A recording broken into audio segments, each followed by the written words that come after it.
अस्सलामुअलैकुम, बोल न्यूज में खुश आमदीद। मैं हूं सहर फातिमा। मैं हूं आपके साथ रमशा साजिद। हेडलाइंस आप जान चुके हैं। बुलेटिन का आगाज करेंगे। सबसे पहले बात करेंगे सुप्रीम कोर्ट में जजेस की तादाद 17 से बढ़ाकर 23 करने की तैयारी। जजेस की तादाद में इजाफे से मुतालिक बिल जुम्मे को कौमी असम्बली में पेश किया जाएगा। ज़राए के मुताबिक बिल हुकूमत की जानिब से पेश किया जाएगा। प्रैक्टिस एंड प्रोसीजर एक्ट में भी तरमीम पर मुशावरत जारी है। बिल की मंजूरी के लिए कौमी असम्बली इजलास में जुम्मे तक तौसी कर दी गई है। बिल्कुल, सुप्रीम कोर्ट में जजेस की तादाद 17 से बढ़ाकर 23 करने की तैयारी कर ली गई है। जजेस की तादाद में इजाफे से मुतालिक बिल जुमे को कौमी असम्बली में पेश किया जाएगा।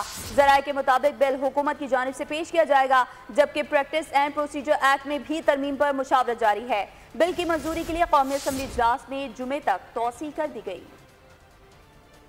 सुप्रीम कोर्ट में जजेस की तादाद 17 से बढ़ाकर 23 करने की तैयारी कर ली गई है। जजेस की तादाद में इजाफे से मुतालिक बिल जुमे को कौमी असम्बली में पेश किया जाएगा। ज़राए के मुताबिक बिल हुकूमत की जानिब से पेश किया जाएगा, जबकि प्रैक्टिस एंड प्रोसीजर एक्ट में भी तरमीम पर मुशावरत कौमी असम्बली इजलास में जुमे तक तौसी कर दी गई है। सुप्रीम कोर्ट में जजेस की तादाद 17 से बढ़ाकर 23 करने की तैयारी कर ली गई। इस्लामाबाद हाई कोर्ट में 190 मिलियन पाउंड केस की समाअत। स्पेशल प्रोसिक्यूटर की इस्तदा मंजूर। समाअत 7 नवंबर तक मुलतवी कर दी गई। इस्लामाबाद हाई कोर्ट में बानी पीटीआई और बुशरा बीबी से मुतालिक 190 मिलियन पाउंड नैब रेफरेंस में बरियत की दरखास्त पर समाअत। पीटीआई अरकान असम्बली की बड़ी तादाद अदालत पहुंची। चीफ जस्टिस आमिर फारूक और जस्टिस मियां गुल हसन ने दरखास्त की समाअत की। चीफ जस्टिस ने बानी पीटीआई के वकील से इस्तफसार किया, ट्रायल में क्या हो रहा है। इस मौके पर नैब प्रोसिक्यूटर ने कहा, गवाहान पर जिराह जारी है। चीफ जस्टिस ने रिमार्क्स दिए, मामला आगे बढ़ना चाहिए, प्रोसेस नहीं रहना चाहिए। बुशरा बीबी के वकील ने अदालत को बताया कि रोजाना की बुनियाद पर ट्रायल जारी है। दौरान समाअत ट्रायल कोर्ट का रिकॉर्ड हाई कोर्ट के सामने पेश करने की दरखास्त मंजूर की गई। स्पेशल प्रोसिक्यूटर का कहना था कि हमें रिकॉर्ड का जायजा लेने का वक्त नहीं मिला, कुछ वक्त दिया जाए। अदालत ने स्पेशल प्रोसिक्यूटर की इस्तदा मंजूर करते हुए समाअत 2 हफ्तों तक मुलतवी कर दी। बानी पीटीआई के वकील का कहना था कि केस जल्द समाअत के लिए मुकर्रर किया जाए। ट्रायल कोर्ट में आखिरी गवाह पर जिरा हो रही है, हमें ये टेक्निकल बुनियादों पर नॉकआउट करना चाहते हैं। तो दूसरी जानिब पाकिस्तान तहरीक इंसाफ ने पंजाब इलेक्शन ट्रिब्यूनल तश्कील का फैसला चैलेंज कर दिया है। रहनुमा पाकिस्तान तहरीक इंसाफ सलमान अकरम राजा ने सुप्रीम कोर्ट के 30 सितंबर फैसले पर नजरसानी दायर कर दी। दरख्वास्त में मौक़िफ़ इख्तियार किया गया है कि फैसले पर नजरसानी की जाए। Chief justice Lahore high court और चीफ इलेक्शन कमीशन मुलाकात इलेक्शन ट्रिब्यूनल्स की तब्दीली की वजह नहीं बन सकती। इलेक्शन ट्रिब्यूनल का जज कौन होगा, ये फैसला चीफ जस्टिस का इख्तियार है। अदालत के बाहर बैरिस्टर सलमान अकरम राजा ने मीडिया से गुफ्तगू में फैसला कुन अंदाज में कहा कि फैसला सड़कों पर ही होना है, किसी को शक है तो दूर कर ले। एहतजाज की कॉल तब दूंगा जब यकीन हो कि 3 से 4 लाख लोग निकलेंगे। कौम को फैसला करना है कि वो कब अपनी आज़ादी के लिए बाहर आएंगे। 26वीं आईनी तरमीम बदनीयती पर मबनी। अदलिया के निज़ाम पर बड़ा वार किया गया। ये नहीं हो सकता कि पार्लियामान आईन के बुनियादी ढांचे को बदल दे। शाहिद खान अब्बासी कहते हैं कि हुक्मरान अपने इक़्तिदार को तूल देना चाहते हैं। इंटरनेट बंद करके मुल्क चलाया जा रहा है। मुल्क है जिसने एक नुक्ते पर आईनी तरमीम की है, तो इस आईनी तरमीम की इंटेंट ऑफ द फ्रेमर्स, बनाने वाली की नीयत सिर्फ मुकम्मल बदनीयती थी। और हमने अदल के निज़ाम पर इतना बड़ा वार किया है कि अगर आज इसको संभाला ना दिया गया तो आप यकीन करें कि यहाँ कोई अदल का निज़ाम नहीं रहेगा। ये बदनसीबी है मुल्क की। इंटरनेट बंद करके, इंटरनेट स्लो करके हम मुल्क चलाते हैं, क्योंकि आज हुकूमत में वो सोच नहीं है। आज हुकूमत सिर्फ अपने आप को मजबूत करने के लिए इदारों को तबाह करने पर तुली है। आज हुकूमत आईनी तरमीम इस बुनियाद पर करती है कि मेरे रास्ते में अदलिया हाइल ना हो सके। हम अदल के निज़ाम को दबाने के लिए बैठे हैं, अवाम के लिए नहीं बैठे। हम अपने इक़्तिदार को तूल देने के लिए, अपने इक़्तिदार को पर से किसी किस्म की रुकावट हटाने के लिए अदल के निज़ाम को ख़त्म करने पर तुले हुए। और मुल्क भर में तशद्दुद का बाजार गर्म है। एक आईनी तरमीम के लिए बहन बेटियों की इज्जत पामाल की गई। सलमान अकरम राजा कहते हैं कि चंगेज खान के दौर में भी इस तरह जुल्म नहीं किया गया। उमर अयूब बोले, हमारी बहन के साथ जो सुलूक हो रहा है, चीफ जस्टिस उसका नोटिस लें। मुल्क को बचाने के लिए एक ही हल है, फौरी इलेक्शन कराए जाएं। इस खित्ते में, दुनिया में 500 साल में कभी आया है कि लोगों के घरों में घुसकर जिस किस्म का तशद्दुद हमने अभी सुना यहाँ हुआ है, ये चंगेज खान के दौर में भी नहीं मेरा ख्याल हुआ होगा। इतनी इज्जत वो भी रखते थे चार दीवारी। एक आईनी तरमीम करनी थी, उसके लिए ये सब कुछ किया गया। इस तरह आईनी तरमीम होती है, इस तरह कौम के ज़मीर पर हमला किया जाता है। यहाँ पे जो हमारी बहन के साथ तशद्दुद हो रहा है, चीफ जस्टिस ऑफ पाकिस्तान जनाब याहिया अफरीदी साहब इसका नोटिस लें। हर किसी के घर में जो ये तशद्दुद हो रहा है ये नाकाबिल बर्दाश्त है। रियासत मुल्क ऐसे नहीं चल सकता, इनसे मुल्क नहीं चल रहा। फिलफोर ताज़ा इलेक्शंस कराएं। लोग टैक्स के पैसे इसलिए नहीं देते कि इस्लामाबाद पर चढ़ाई करें। रेस्क्यू 11, 22 की गाड़ियां सियासी कैदियों को छुड़ाने के लिए इस्तेमाल की जाती हैं। यही वजह है कि हयाताबाद के कारखाने में लगी आग बुझाने की इमदादी कार्रवाइयाँ मयारी नहीं थी। गवर्नर खैबर पख्तूनख्वा सूबाई हुकूमत की नाकिस कारकर्दगी पर बरस पड़े। कहा वज़ीर आला ने यहाँ आकर बिजनेस कम्युनिटी से हमदर्दी नहीं की। फैसल करीम कुंडी का कहना था कि मामले पर JIT बननी चाहिए। पहले उसके ऊपर आप काम करें कि आप टैक्स ले रहे हैं, टैक्स पेयर के पैसे आप ले रहे हैं, इन लोगों के आप जो है वो खून पसीने की कमाई आप ले रहे हैं। इनके लिए आपने उसमें जो है रिटर्न में क्या किया है आपके सामने के 72 घंटों। आप वो गाड़ी इस्तेमाल कर रहे हैं अपने जलसे जुलूसों के लिए, आप उनका गलत इस्तेमाल कर रहे हैं। क्या वो वहाँ पर आग लगनी थी? आपकी गाड़ी आप कह रहे हैं क्यों पकड़ी हैं? आप हुकूमत और स्टेट के ख़िलाफ़ एक चीज़ उठाएँ, हथियार उठाएँ, अपना सामान उठाएँ और सूबाई महकमों को आप वफाक के ख़िलाफ़ इस्तेमाल करें। उनके खिलाफ आप कहें कि हम उनको ढाल बना लें और उसके ज़रिए हम वहाँ पर जाकर हम जो कुछ भी करना चाहें करें। ये बात गलत है। अगर वो पकड़े गए हैं तो किस लिए पकड़े गए हैं? चालान किए, वो गलत काम के लिए गए थे। और अगर कोई कहता है कि हम जमहूरी हैं तो हम जमहूरी अंदाज से चलेंगे। जो बदमाशी करेगा उससे बदमाशी से बात की जाएगी। अवामी नेशनल पार्टी के सेनेटर जैमल वली खान का कहना है कि PTI हुकूमत बनने में फैज़ हमीद का किरदार था। करारदाद पेश करता हूँ कि KP इलेक्शन की फिंगरप्रिंट्स तस्दीक कराई जाए। अगर 50% से ज़ायद तस्दीक दुरुस्त हुई तो खामोश हो जाऊंगा। 2013 में जब ये लोग आए 97 बिलियन कर्जा था। 47 से लेके ये 2013 तक 97 बिलियन। आज हम जहां खड़े हैं ये 1500 बिलियन पे पहुंच गया है। और जो एस्टिमेट लगाया गया है 2028 जो इनको तीसरी हुकूमत सौंप दी गई है और अल्हम्दुलिल्लाह वो एक चुनाव है उधर, तो 2028 तक ये 3000 बिलियन पे जाएगा। इस्तेदादे दहशतगर्दी अदालत इस्लामाबाद ने एडवोकेट ईमान मज़ारी और हादी अली एडवोकेट को 3 दिन के जिस्मानी रिमांड पर पुलिस के हवाले कर दिया है। ईमान मज़ारी और उनके शौहर के खिलाफ कारी सरकार में मुदाखलत और दीगर दिफात के तहत मुकदमा दर्ज है। इंटरनेशनल क्रिकेट टीम के दौरे के दौरान कार सरकार में मुदाखलत। इंसदाद दहशतगर्दी अदालत के जज अबुल हसनात मोहम्मद जुल्करनैन ने महफूज शुदा फैसला सुना दिया। हादी अली चट्ठा और ईमान मज़ारी को 3 दिन के जिस्मानी रिमांड पर पुलिस के हवाले कर दिया।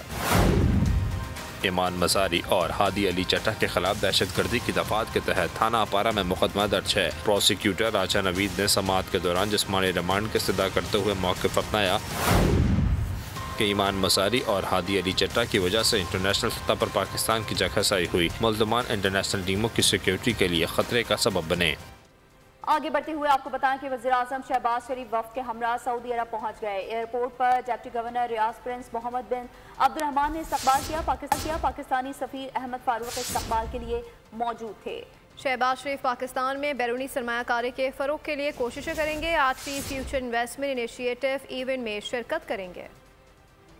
इवेंट में शरीक ममालिक सरमायाकारी के फ़रोग और पायदार मुस्तकबिल के लिए मुशावरती अमल का हिस्सा बनेंगे। फ्यूचर इन्वेस्टमेंट इनिशिएटिव कॉन्फ्रेंस में मसनूई ज़हानत, रोबोटिक्स, तालीम, तवानाई, खला, सेहत आम्मा और पायदार तरक्की के हवाले से दुनिया को दरपेश मसाइल पर गुफ्तगू होगी। दौलत दौरे सऊदी अरब में वज़ीर-ए-आज़म की सऊदी आला क़यादत से मुलाकातें भी होंगी। वज़ीर-ए-आज़म शहबाज शरीफ की सऊदी वली अहद शहज़ादा मोहम्मद बिन सलमान से भी मुलाकात मुतवक्के है।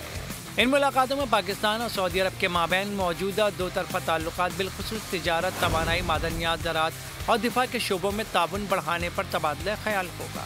वज़ीर दिफा ख्वाजा मोहम्मद आसिफ, वज़ीर ख़जाना मोहम्मद औरंगज़ेब, वज़ीर निजकारी अब्दुल अलीम खान, वज़ीर पेट्रोलियम डॉक्टर मुसद्दिक मलिक, वज़ीर तिजारत जाम कमाल खान और वज़ीर इत्तलात और नशरियात अताउल्लाह तारड़ भी वज़ीर-ए-आज़म के हमरा हैं। तो दूसरी जानिब एशियाई तरक्याती बैंक ने पाकिस्तान के लिए $50 करोड़ पॉलिसी कर्ज की मंजूरी दे दी है। कर्ज की रकम मौसमियाती तब्दीली, कुदरती आफात के खतरे को कम करने के लिए मंजूर की गई। AGP के बोर्ड ऑफ डायरेक्टर ने पाकिस्तान के लिए कर्ज की मंजूरी दी है। AGP के मुताबिक पाकिस्तान माहौलियाती तब्दीली से ज़्यादा मुतासरा ममालिक में शामिल है। पाकिस्तान स्टॉक एक्सचेंज ने नई तारीख रकम कर दी। 100 इंडेक्स का 91,356 पॉइंट्स की नई रिकॉर्ड सतह पर पहुंच गया है। दूसरी जानिब सोने की फी तोला कीमत में 1600 रुपए का इजाफा हो गया। पाकिस्तान स्टॉक एक्सचेंज बुलंदियों को छूने लगी। 100 इंडेक्स 91,356 पॉइंट्स की नई बुलंद तरीन सतह पर पहुंच गया। कारोबार के अख्ताम तक 666 पॉइंट्स का इजाफा हुआ। मार्केट में 28 अरब रुपए के 60 करोड़ हिस्से का कारोबार हुआ। माशी तज्जियाकार मोहम्मद सुहेल कहते हैं स्टॉक मार्केट में मुस्बत ट्रेंड जारी है क्योंकि मकामी और गैर मुल्की सरमायाकार मुतहरिक हैं। स्टॉक मार्केट का जो बुल रन है वो कंटिन्यू है और जो सरमायाकार हैं, जो लोकल और फॉरेनर्स बड़े एक्टिवली मार्केट में पार्टिसिपेट कर रहे हैं। सबको उम्मीद है कि पॉलिटिकल स्टेबिलिटी पाकिस्तान में होगी और सब ये भी उम्मीद कर रहे हैं कि इंटरेस्ट रेट बड़े तेज़ी से कम होंगे। सराफा मार्केट में सोना 1600 रुपये महंगा हो गया। एक तोला सोने की कीमत 2,85,000 रुपये हो गई। चांदी की फी तोला कीमत 3,350 रुपये पर मुस्तहकम रही। उधर आलमी मंडी में खाम तेल की कीमतों में कमी के बाद मुल्क में भी 1 नवंबर से पेट्रोलियम मसनूआत की कीमतों में कमी का इम्कान है। जरा के मुताबिक पेट्रोल के नर्ख में 3 रुपये 29 पैसे और डीजल में 3 रुपये 13 पैसे फी लीटर कमी मुतवक्की है। नई कीमतें आइंदा 15 रोज के लिए लागू होंगी।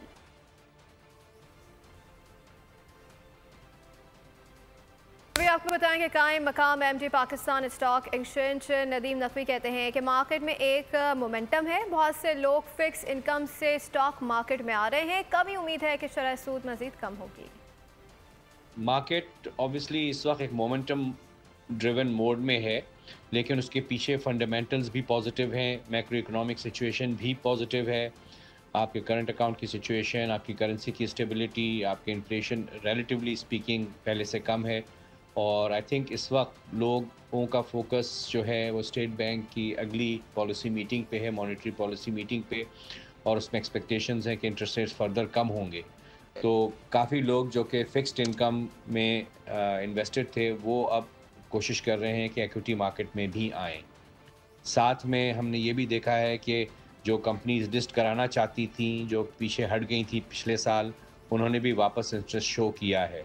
तो ऑल इन ऑल एक पॉजिटिव सेंटिमेंट है जो इसको लेके आगे बढ़ रहा है। 12वीं आलमी दिफाई नुमाइश आइडियाज़ 2019 से 22 नवंबर को होगा। वज़ीर आला सिंध मुराद अली शाह का तीसरी स्टीयरिंग कमेटी इजलास से खिताब। कहा कि सीवीओ पर शहरियों के लिए 21 नवंबर को कराची शो का एहतमाम भी किया जाएगा। 12वीं आलमी दिफाई नुमाइश आइडियाज़ 2024 वज़ीर आला सिंध सैयद मुराद अली शाह की ज़ेर सदारत तीसरी स्टीयरिंग कमेटी का इजलास हुआ। सूबाई वज़रा Sharjeel Inam Memon, Ziaul Hassan Lanjar, Jam Ikramullah Dharejo, mayor Karachi Murtaza Wahab, director general defence export promotion organisation major general Asad Nawaz और दीगर शरीक हुए। इजलास से खिताब में मुराद अली शाह ने कहा आइडियाज़ 2024 से पाकिस्तान के स्ट्रेटेजिक ताल्लुकात को फरोग हासिल होगा। पाकिस्तान का आलमी अमन के इस्तेहकाम और तवाज़ुन को बरकरार रखने में अहम किरदार रहा है। आइडियाज़ की मेज़बानी खत्ते में तकनीक की तरक्की और तबादले की हौसला अफजाई के लिए हमारे अहद का मुँह बोलता सबूत है। इस मौके पर वज़ीर आला सिंध सैयद मुराद अली शाह ने आइडियाज़ 2024 के इंतजामात का जायजा भी लिया। मुतल्लिका महकमों को हिदायत की कि आइडियाज़ नुमाइश के मौके पर शहर साफ सुथरा और खूबसूरत नजर आना चाहिए। ट्रैफिक पुलिस को ट्रैफिक मैनेजमेंट और मुतबादिल रास्तों का इंतजाम करने की हिदायत भी की। अमेरिका में सदारती इंतखाबात के लिए रियासत पेंसिल्वेनिया में हालिया सर्वे के मुताबिक सदारती उम्मीदवार डोनाल्ड ट्रंप और कामला हैरिस के दरमियान सख्त मुकाबला मुतवक्का है। खबर शामिल करेंगे आर्मी चीफ से रूसी नायब वज़ीर दिफा की मुलाकात। ISPR के मुताबिक मुलाकात में इलाकाई सलामती उमूर पर बातचीत हुई है। बाहिमी दिलचस्पी के उमूर बशमूल दो तरफा दिफाई और सिक्योरिटी ताउन बढ़ाने पर तबादला ख्याल किया गया। इलाकाई सलामती सूरत-ए-हाल, दिफाई ताउन बढ़ाने पर तबादला ख्याल किया गया। इस बारे से मज़ीद जानते हैं नुमाइंदा खुसूसी सलमान अवान से। जी सलमान अवान, आगाह कीजिएगा, आर्मी चीफ से रूसी नायब वज़ीर दिफा की मुलाकात हुई है? जी बिल्कुल, रूस के नायब वज़ीर दिफा कर्नल जनरल अलेक्जेंडर फोमिन इन दिनों पाकिस्तान के दौरे पर हैं और उनकी पाकिस्तान के आला काम के साथ मुलाकातें हो रही हैं। इसी सिलसिले में उनकी chief of army staff general Syed Asim Munir के साथ भी मुलाकात हुई है। ये मुलाकात GHQ में हुई। इसमें एक तरफ तो बाहमी दिलचस्पी के उमूर पर तबादला ख्याल किया गया, लेकिन इसके साथ ही इलाकाई सलामती और जो दो तरफा मामलात हैं पाकिस्तान और रूस के दरमियान, बिलखुसूस मुसल्लह अफवाज के दरमियान ताउन के हवाले से, जिसमें मुश्तरका तरबियत और सिक्योरिटी कोऑपरेशन शामिल है, इसके ऊपर तबादला ख्याल किया गया। चीफ ऑफ आर्मी स्टाफ का इस मौके पर कहना था कि पाकिस्तान जो अपने ट्रेडिशनल डिफेंस टाइज हैं रशिया के साथ उनको फरोग देने का ख्वाहा है और पाकिस्तान चाहता है कि दोनों मुल्कों के दरमियान ताल्लुकात जो है वो मजीद फरोग पाएं। इस मौके पर जो रूस के नायब वज़ीर दिफा हैं उन्होंने पाकिस्तान की जानिब से, पाकिस्तान की मुसल्लह अफवाज की जानिब से खास तौर पर दहशतगर्दी के खिलाफ जंग में किरदार को सराहा। उनका कहना था कि पाकिस्तान की मुसल्लह अफवाज का इलाकाई अमन और सलामती को बरकरार रखने के लिए अंदर भी बड़ा इंपॉर्टेंट किरदार है जिसको वो सराहते हैं। जी, नुमाइंदा खुसूसी सलमान अवान आगाह करे थे, आपका शुक्रिया। और अब खबर शामिल करेंगे खेल के मैदान से, जहां फखर जमान के सोशल मीडिया अकाउंट से बाबर आजम के हक में पोस्ट जराये के मुताबिक फखर जमान ने मामले पर अपने एजेंट से राहें जुदा कर ली। फखर के एजेंट ने एक क्रिकेटर को फायदा पहुंचाने के लिए अकाउंट इस्तेमाल किया। फखर जमान के भाई ने मामले पर एजेंट से अलहदगी की ट्वीट करते हुए लिखा कि फखर साया कॉरपोरेशन का हिस्सा नहीं रहे, लेकिन कुछ देर बाद पोस्ट डिलीट कर दी गई। बाबर के हक में की गई सोशल मीडिया पोस्ट की वजह से फखर जमान मुश्किल में फंस गए। उन्हें सेंट्रल कॉन्ट्रैक्ट मिला, ना ही व्हाइट बॉल टीम में जगह मिल सकी। और नाजरीन, इसके साथ ही बोल न्यूज़ से फिलहाल इतना ही। मज़ीद बाखबर रहने के लिए विजिट कर सकते हैं हमारी वेबसाइट boldnews.com। देखते रहिए।